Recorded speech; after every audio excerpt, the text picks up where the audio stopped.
1 फरवरी को देश का नया बजट सामने आएगा। यह बजट 5 वजह से बहुत ही महत्वपूर्ण है। पहला कारण है 2023 में होने वाले 9 राज्यों के विधानसभा चुनाव। दूसरा कारण है 2024 में लोकसभा चुनाव। और तीसरा कारण 2047 तक भारत को विकसित राष्ट्र बनाने का लक्ष्य। चौथा कारण है महामारी के बाद आर्थिक सुधार की जरूरत। और फिर पांचवा कारण है दुनिया पर मंडरा रहा मंदी का खतरा। पांचों कारणों के पीछे एक चीज कॉमन है और वह है भारतवर्ष का नागरिक जो एक वोटर भी है। इसलिए बजट सरकार के हाथ में वो जादू की छड़ी है जिससे वो महामारी से आर्थिक नुकसान को दूर करे, लोगों में उम्मीद भरे, मंदी के खतरे को भगाए, चुनाव के हर मतदाता को विश्वास दिलाए कि सरकार ने उनके लिए बहुत कुछ किया है और बहुत कुछ करेगी।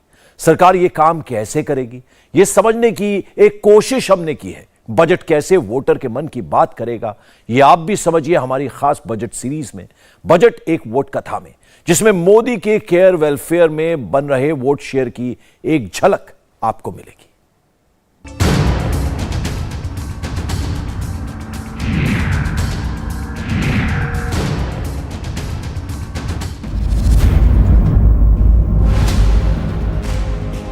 ये सिर्फ 1 एकड़ जमीन पर कृषि करके हर महीने 1 लाख तक कमाते हैं। इनसे सीखना है तो फ्रीडम ऐप को अभी डाउनलोड कीजिए।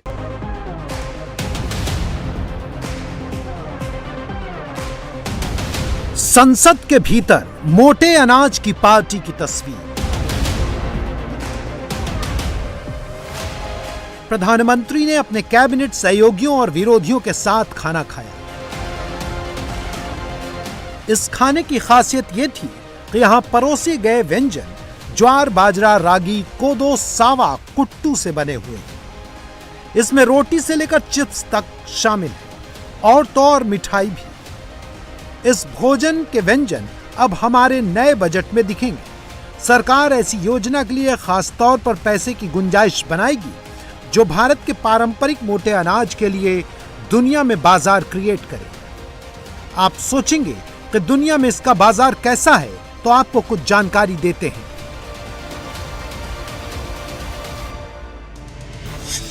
दुनिया में मिलेट यानी मोटे अनाज का बाजार करीब 900 करोड़ रुपए का है, जो कि 2025 तक 1200 करोड़ रुपए का हो जाएगा। भारत मोटे अनाज में दुनिया का दूसरा सबसे बड़ा निर्यातक है।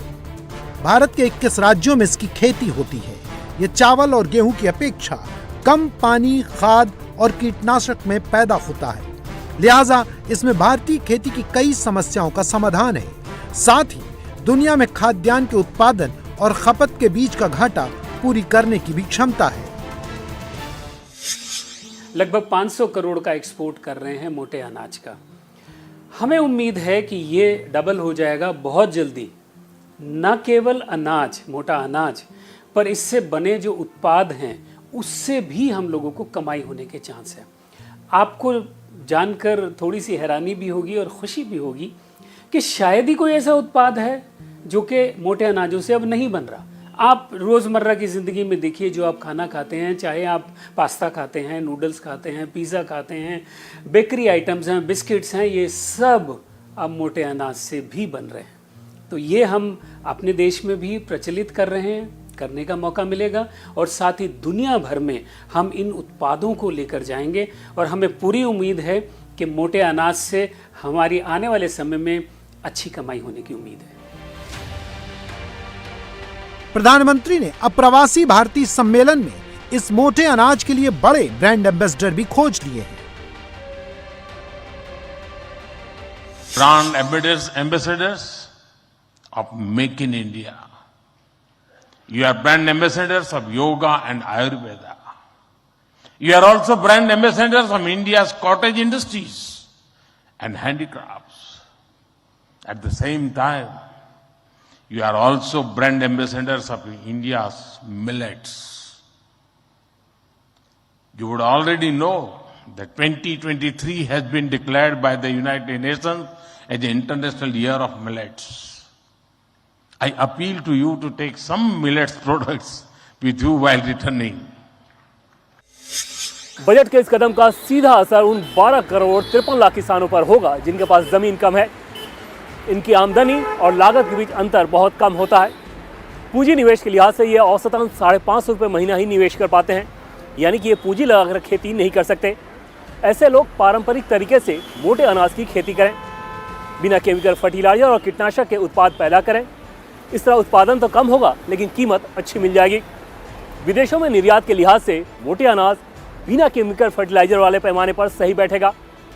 इसके अलावा देश में भी ऑर्गेनिक उत्पाद का अच्छा बाजार मौजूद है। इस तरह से गाय, बैल, गोबर और गोमूत्र वाली खेती किसानों का नया स्टेटस सिंबल बन जाएगी और उपेक्षित लोगों को नई पहचान और संपन्नता देगी।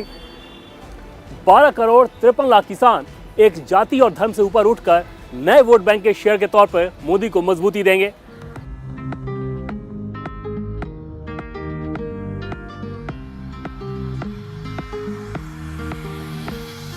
योग करती प्रधानमंत्री की ये तस्वीरें भी काफी पुरानी हैं, लेकिन 2023 में जो बजट आएगा उसमें भारतीय जीवन शैली को प्रमोट करने वाले प्रोडक्ट्स पर ध्यान दिया जाएगा।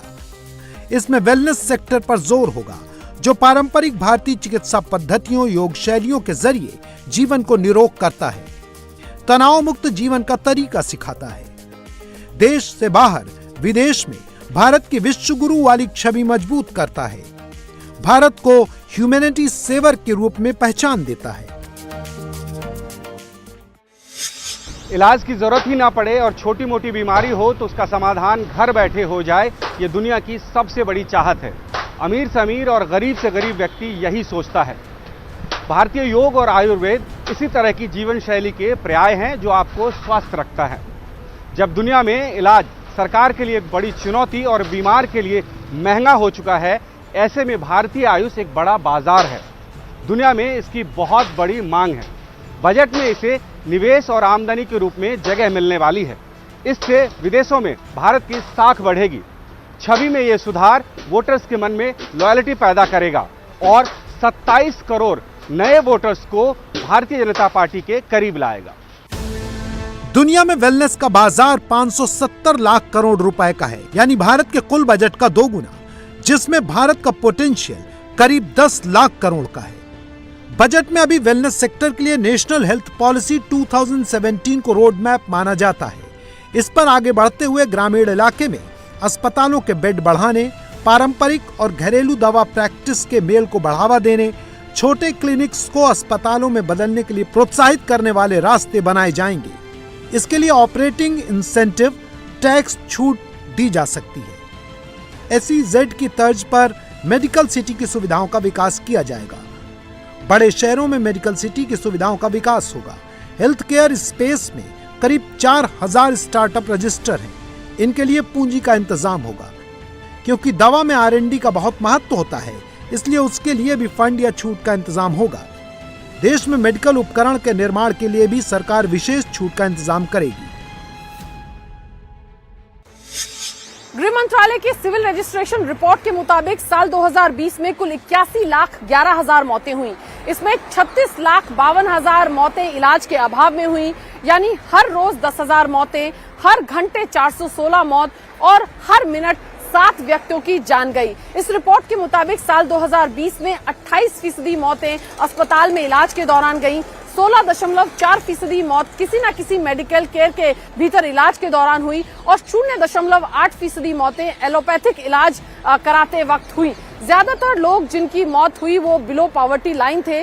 8.8% ऐसी मौतें भी थी जिनको अन्य की श्रेणी में रखा गया, क्योंकि इस बात की पुष्टि नहीं हो पाई कि इनकी मृत्यु इलाज के अभाव में ही हुई या नहीं हुई।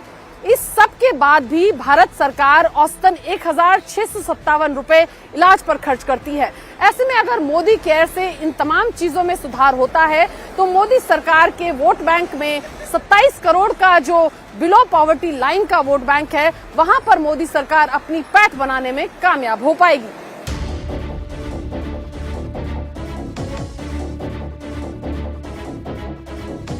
पश्चिम बंगाल में वंदे भारत ट्रेन के उद्घाटन की ये तस्वीरें और फिर उस पर पथराव की वारदात। आंध्र प्रदेश में वंदे भारत का लॉन्च और उस पर पथराव का क्राइम।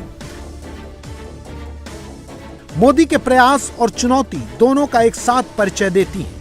यह दिखाता है कि सरकार के छोटे से दिखने वाले काम भी विरोधियों में कैसे चिंता पैदा कर देते हैं। इस बार के बजट में ऐसे छोटे दिखने वाले कदम जो कि असर में बड़े होंगे देखने को मिलेंगे।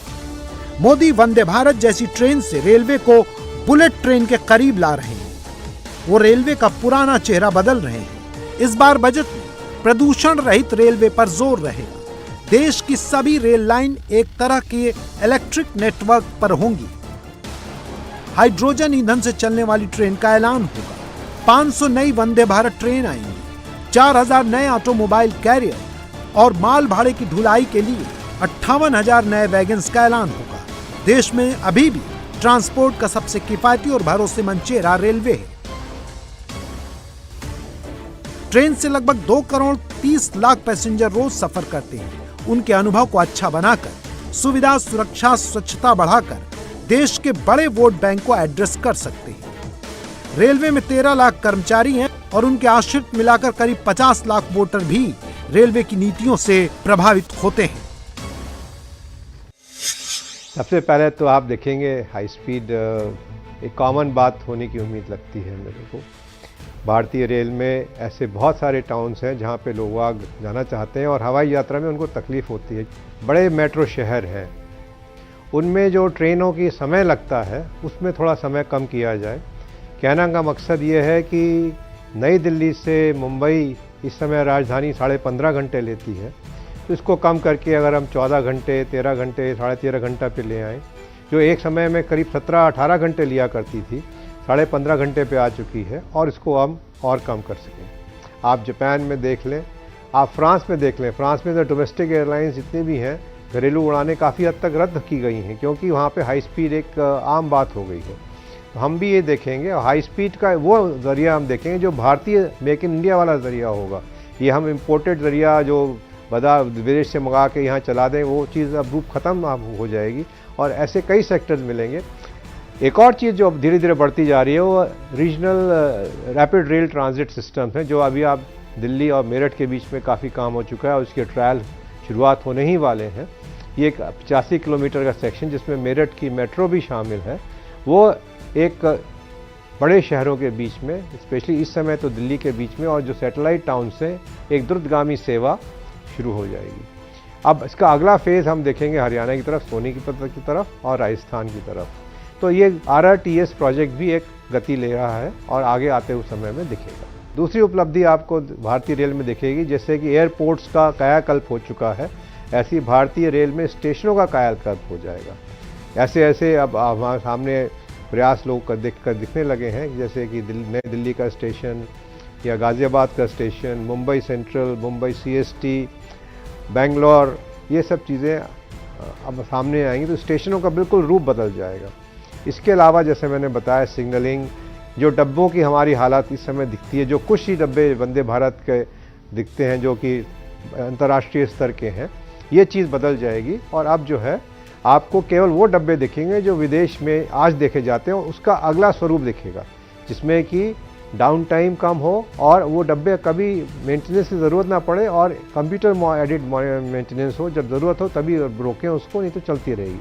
अब पूरे देश में विद्युतीकरण इस साल के अंत तक समाप्त हो जाएगा।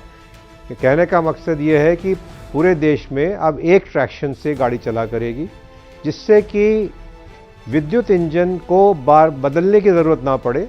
अगर आप एक स्टेशन से चले, उसी इंजन वो आखिरी तक ले जाएगा। आप ये हम सोचते हैं कि अगले 25 वर्ष में बिल्कुल एक नया स्वरूप भारतीय रेल का, जो हमारी सरकार है मोदी जी के नेतृत्व में, वो जो है इस समय वो उसका एक रीढ़ की हड्डी बनाती जा रही है, जिससे कि आगे हम आगे बढ़ सकेंगे। साल 2023 के लिए सरकार ने रेलवे बोर्ड को नया CEO दिया है, जो रेल के लिए जरूरी इंफ्रास्ट्रक्चर बनाने के लिए प्रसिद्ध है। इन्हें किसान ट्रेन चलाने का श्रेय भी दिया जाता है। इनके समय में रेलवे ने सबसे ज्यादा कमाई माल और पार्सल ढुलाई करके की है। ऐसे में लगता है कि सरकार रेलवे इंफ्रास्ट्रक्चर और फ्रेट कमाई पर जोर देगी। रेलवे में नौकरी बड़ा मौका होता है, ऐसे में इस दिशा में भी बड़ा ऐलान हो सकता है। 2024 में हर घर में बैठे वोटर के दिमाग में मोदी को जगह दिलाने के लिए जो चुनावी रणनीति तैयार हुई है, उसके लिए इस बजट में सबको घर, हर घर में बिजली, हर घर में नल से पानी, हर घर में धुआं रहित रसोई, हर घर तक पक्की सड़क, हर सीमांत किसान की जेब में सीधा पैसा, हर किसान को फसल बीमा और किसान क्रेडिट कार्ड, हर ग्रामीण को रोजगार, हर पेट को अनाज, हर गांव को डेटा वाला इंटरनेट, जैसी योजनाओं के लिए खास कदम उठाए जाएंगे, जिसमें नए टारगेट, ज्यादा बजट, टैक्स रिलीफ वगैरह शामिल हैं। अनुसूचित जाति, जनजाति के विकास और बुजुर्गों को सामाजिक सुरक्षा देने वाली योजनाओं में फंड एलोकेशन बढ़ाया जाएगा। साथ में सरकार ध्यान देगी कि जो फंड जाए उसका सही इस्तेमाल हो। हिंदुस्तान के सपने कुछ बड़े हैं। वो बड़े सपने ये हैं कि हम 25 साल में विकसित भारत बनाएंगे। विकसित भारत का मतलब है कि उस समय ये बुनियादी चीज़ें ये तो मिनिमम है, ये तो होंगी ही। साथ में हमारा जो पर कैपिटा इनकम का लेवल है वो जो विकसित देश हैं उनके बराबर पहुंच जाए। $5,000 प्रति व्यक्ति की आय हमारी पहुंच जाए। तो आपने घर की बात की, ये बेसिक चीज़ें हैं। प्रधानमंत्री आवास योजना शहरी, प्रधानमंत्री आवास योजना ग्रामीण, तो उनके अंडर ये सब चीज़ें हो रही हैं। इंफ्रास्ट्रक्चर भी डेवलप हो रहा है। लेकिन जो 25 साल का सपना है उसमें जैसे मैंने कहा कि सबसे पहले ये है कि हर व्यक्ति की आय कम से कम $5,000 प्रति व्यक्ति होनी चाहिए। दूसरा है उस पर बहुत महत्वपूर्ण है अच्छी सेहत, हेल्दी इंडिया, इसीलिए प्राइम मिनिस्टर बार बार कहते हैं। और बजट का ये मैं एक्सपेक्ट करता हूँ कि इस चीज़ पे एक मेजर एम्फेसिस नज़र आना चाहिए। हमने पहले भी किया है कि अब गरीबों का जो है या जो लो इनकम के लोग हैं वो बिना इलाज के नहीं रहे, तो उनको एक इंश्योरेंस भी दिया है सरकार ने। तो उसमें एक एक्सपेंशन करके हमारा पब्लिक सेक्टर का बहुत बड़ा उस पर रोल अदा हो और हर एक इंडियन जो है हेल्दी हो। तीसरी चीज़ जो मैं उसमें देखना चाहूँगा वो है पोषक भारत। मुफ्त की रेवड़ी से अलग सौर बिजली ने खपत और कमाई दोनों का जरिया तैयार किया। साफ पानी, स्वच्छता और शौचालय को स्वास्थ्य सुविधाओं से जोड़ा। पक्की सड़क ने किसानों और उसकी उपज को मंडी और बेहतर स्वास्थ्य सुविधाओं से जोड़ा। मुश्किल वक्त में किसानों के जेब में पैसे डालकर रूरल परचेजिंग पावर को बनाया, तो दूसरी तरफ मजदूरों की आय को भी बनाए रखा। इससे 3 फायदे हुए।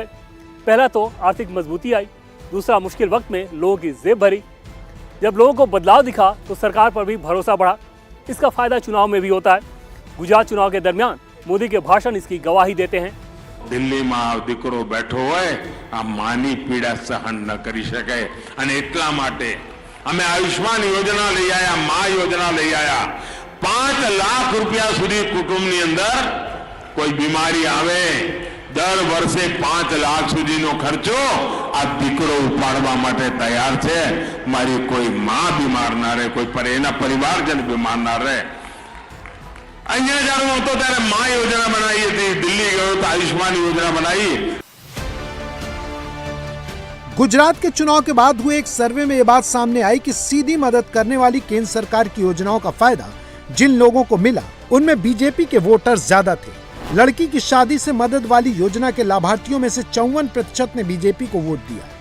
कन्या कल्याण वाली योजना में 53% लाभार्थी बीजेपी के वोटर हैं। फ्री राशन वाले लाभार्थी में से 52% बीजेपी के वोटर हैं। किसान सम्मान निधि के 53% लाभार्थी, आवास योजना के 52% लाभ पाने वाले बीजेपी के वोटर थे। योजना का लाभ पाने वाले वोटर्स में अन्य दलों की हिस्सेदारी बीजेपी से कम है।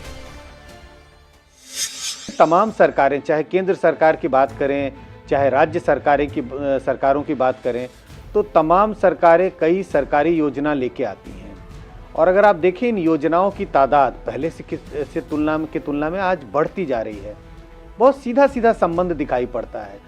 ऐसे वोटर जिन्हें सरकारी योजनाओं का लाभ मिलता है, उनका वोट जिस पार्टी की सरकार होती है उस पार्टी के पक्ष में झुका हुआ दिखाई पड़ता है। ऐसे कई उदाहरण हैं, चाहे वो हम तमिलनाडु की बात करें, बिहार की बात करें, दिल्ली की बात करें, केंद्र सरकार की योजनाओं की बात करें। तमाम राज्यों में ये देखने को मिलता है कि ऐसे मतदाता जिन्हें सरकारी योजनाओं का लाभ मिलता है उनका वोट रूलिंग पार्टी के पक्ष में जाता है। इस वजह से हम देखते हैं आज तमाम पार्टियां जब सरकार में होती हैं तो कई योजनाओं का एक तरह से रोल आउट करती हैं अलग अलग समुदाय के वोटरों के लिए, क्योंकि उन्हें मालूम है सरकारी योजनाओं का लाभ उठाने वालों का वोट उनके पक्ष में जाता रहा है। काशी विश्वनाथ मंदिर का नया निर्माण, गंगा से मंदिर तक भव्य गलियारा, गंगा से असम के डिब्रूगढ़ तक क्रूज सेवा, केदारनाथ धाम का विकास और वहां भारत की आध्यात्मिक शक्ति के प्रतीक शंकराचार्य की मूर्ति की स्थापना, मध्य प्रदेश के महाकाल मंदिर का विकास, राम मंदिर के निर्माण और विकास के साथ कई धार्मिक और आध्यात्मिक कॉरिडोर्स का विकास किया गया है। इन्हें पर्यटन के विकास का ग्रोथ इंजन बनाने के लिए बजट में कुछ इंतजाम किए जा सकते हैं। हॉस्पिटैलिटी और टूरिज्म के क्षेत्र में विकास के लिए नियमों में छूट, कुछ विशेष फंड का निर्माण भी किया जा सकता है। 2020-21 से ही सरकार ने ग्रामीण रोजगार योजना मनरेगा में फंड बढ़ाने की शुरुआत कर दी थी। उम्मीद है कि गैर कृषि वर्कर को प्रभावित करने के लिए मनरेगा का इस्तेमाल एक बार फिर से हो। इसके अलावा प्रधानमंत्री गरीब अन्न कल्याण योजना के तहत भी कोरोना काल में काफी लोगों की मदद हुई और एक बड़े तबके तक सरकार उस स्कीम के जरिए पहुंचने में सफल साबित हुई। इस बार भी उम्मीद की जा रही है कि ये योजना सरकार अपने वोट बैंक को बढ़ाने में इस्तेमाल करे और शायद यही वजह है कि विधानसभा चुनावों में इस योजना की समय सीमा भी बढ़ाई गई। इसके अलावा ग्रामीण क्षेत्र में सामाजिक सुरक्षा की कई स्कीम्स की रीपैकेजिंग हो सकती है ताकि वोटर को लगे कि उन्हें कुछ नया मिल रहा है। साथ ही किसानों की आय दोगुनी करने की फ्रंट पर पिछड़ी सरकार इस क्षेत्र में भी जरूर कुछ नए प्रावधान करेगी। ट्रस्ट जो है आपको नीतियों से आता है और सरकार के काम से आता है। तो कोई भी नीति तभी सक्सेसफुल होती है जब वो ट्रस्ट हो। तो वो ट्रस्ट जो है मुझे लगता है कि लोगों में है, तभी वो सरकार से एक्सपेक्टेशन भी रखते हैं। तो कोई भी सरकार जब नीति बनाती है तो वो वोटर के हित को ध्यान में इस तरह से रखती है कि वो हित जो है वो पूरे कंट्री का हित है, पूरे देश का हित है। पर वो इसलिए पॉलिसी नहीं बनाती कि उनको चुनाव में इलेक्ट किया जाएगा, क्योंकि अगर हित होगा तो ऑटोमेटिकली वो सरकार में आएंगे। सरकार पर विश्वास का नतीजा होती हैं नीतियां और नीतियों से वोटर में विश्वास बढ़ता है। इसी का एक उदाहरण है सेना में बड़े सुधार की अग्निवीर योजना। अग्निवीर का उद्देश्य ये नहीं था। अग्निवीर का उद्देश्य था कि सेना में जो जवानों की उम्र है वो घटाई जाए, यूथफुल सेना बनाई जाए जिसमें जवान हो, उनकी उम्र कम हो, उनकी स्किलिंग की जाए, उनको टेक्निकल स्किलिंग दी जाए उनको, और जो सेना से निकले वो बाहर जाकर देश की सेवा कर सके। सरकार तो ये कहती है, लेकिन विशेषज्ञ ये भी कहते हैं कि इससे पेंशन का जो एलोकेशन है वो लॉन्ग टर्म में घटेगा। हम उसको इमीडिएट या मीडियम टर्म में ही ना देखें, लॉन्ग टर्म में इससे रेवेन्यू बजट जरूर घटेगा, लेकिन हमको ये नहीं सोचना चाहिए कि क्या इस साल ही हो जाएगा। नहीं, ऐसा नहीं होगा। वो तो 4 साल की जब साइकिल उनकी पूरी होगी तो इसके रिजल्ट आने दिखने शुरू होंगे। ट्रेनिंग सेंटर में वो अग्निवीर तैयार हो रहे हैं जो 2024 में अपने गांव में केंद्र सरकार की अग्निवीर योजना के ब्रांड एम्बेसडर बनकर पहुंचेंगे। तब वो इस योजना के गुण दोष लोगों को बताएंगे। चुनाव से पहले हर साल 2 बार भर्ती के वायदे के मुताबिक करीब 4 बार अग्निवीर की भर्ती हो चुकी होगी और अग्निवीरों की सैलरी भी लाखों घरों तक पहुंच चुकी होगी। नेवी में कमिटेड लायबिलिटीज 80% है, तो नए के ऊपर तो कुछ कर ही नहीं सकते। मतलब बजट का जो एलोकेशन है वो सिर्फ कमिटेड लायबिलिटी को पूरा करने के लिए है। तो जो मैं अगर संक्षिप्त में कहूँ तो 4-5 चीज़ें जो हैं, एलोकेशन को बढ़ाया जाए, 2% से ऊपर किया जाए, non lapsable capital fund account बनाया जाए, रोल ओवर हो जिसमें। तीसरी चीज़ जो है कि हम जो रेवेन्यू है उसको घटाएं और कुछ स्पेशल पर्पस व्हीकल टाइप बनाएं जिसमें हम हवाई जहाज और एयरक्राफ्ट कैरियर इनको फंडिंग करें।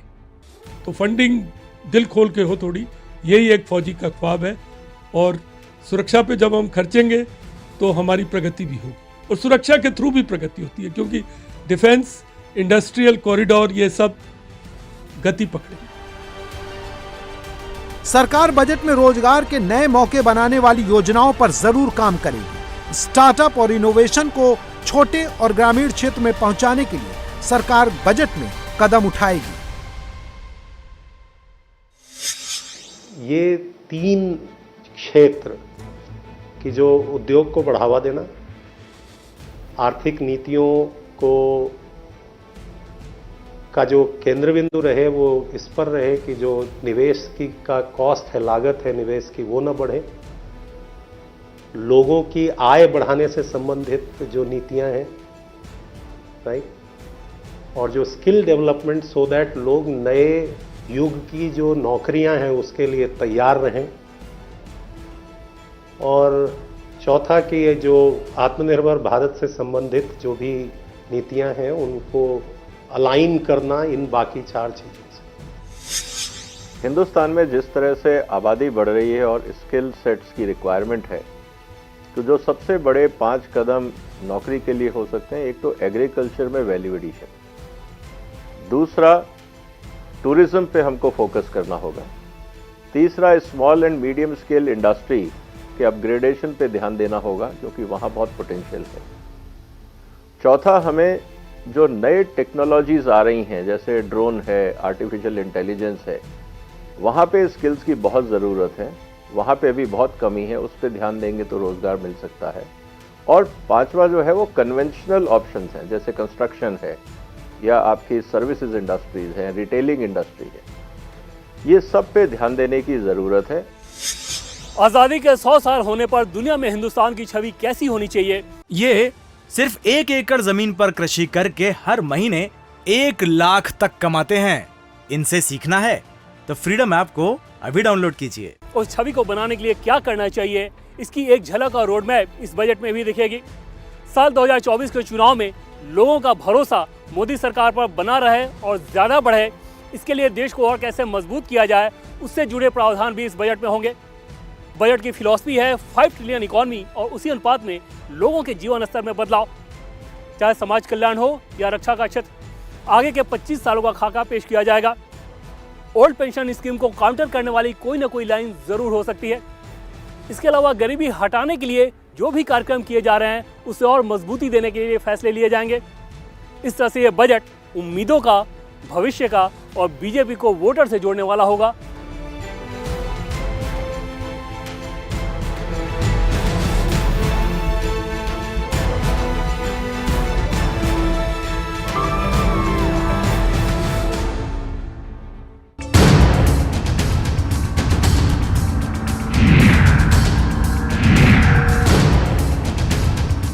इंडिया टीवी हर वक्त हर जगह डाउनलोड करने के लिए सर्च करें India TV news Google play store या ऐप स्टोर पर।